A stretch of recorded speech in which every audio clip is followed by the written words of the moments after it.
देखिए, ये पूर्णतः उनका पारिवारिक विषय है, उनकी पार्टी का अपना इंटरनल मैटर है। मुझे नहीं लगता कि इसमें किसी को अपने पक्ष रखने की जरूरत है।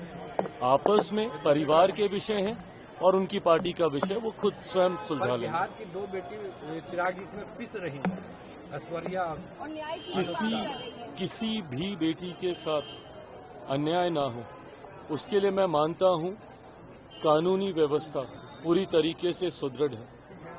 पर अगर उसके बाद भी अगर कभी कहीं ऐसा लगा तो जरूर अपने पक्ष को मजबूती से रखा जाए। बिहार में लगातार आपराधिक घटनाएं हो रही है, राजधानी पटना में गोलियां चल रही है दिन दहाड़े। चिराग जी, ये बहुत ज्यादा चिंता का विषय है और जिस तरीके से पिछले एक आध दिन में एक के बाद एक बिहार के अलग अलग जिलों में, पटना में जिस तरीके से एकदम निडरता से अपराधियों ने अपराध का तांडव रचने का काम किया है, ये यकीनन बहुत ज्यादा चिंताजनक है।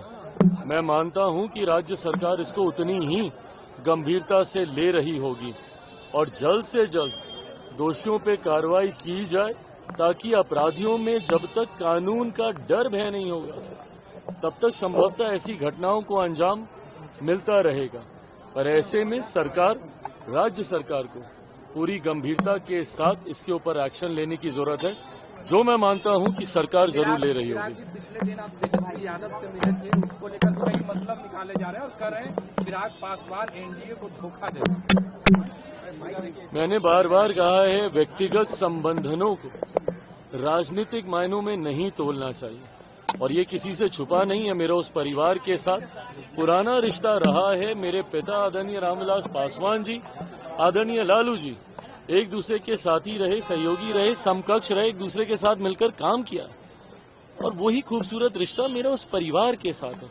पर उस परिवार से रिश्ते होने के मायने कभी ये नहीं है कि मैं राजनीतिक तौर पर भी उनके साथ अलाइंड हूं। हमारे वैचारिक मतभेद हैं और हद से ज्यादा हैं। एक मंच पर आना नहीं संभव है। आना संभव होता तो 2020 के चुनाव में ही हम आ जाते। जिस वक्त हम बिना किसी गठबंधन के अकेले चुनाव लड़ रहे थे, उस वक्त भी हम किसी वैकल्पिक गठबंधन में तो हम नहीं गए।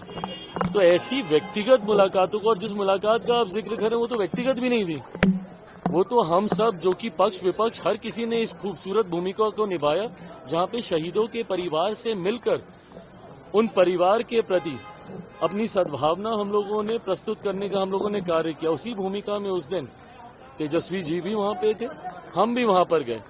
पर हाँ, ये पूरी तरीके से अगर मुलाकात मेरी व्यक्तिगत दृष्टिकोण से भी कभी होती है, आज उनके परिवार में एक और खुशखबरी आई है, हमारे भतीजे का जन्म हुआ है वहां पर, उसके लिए भी मैं उस परिवार को ढेर सारी बधाई, शुभकामनाएं देता हूं।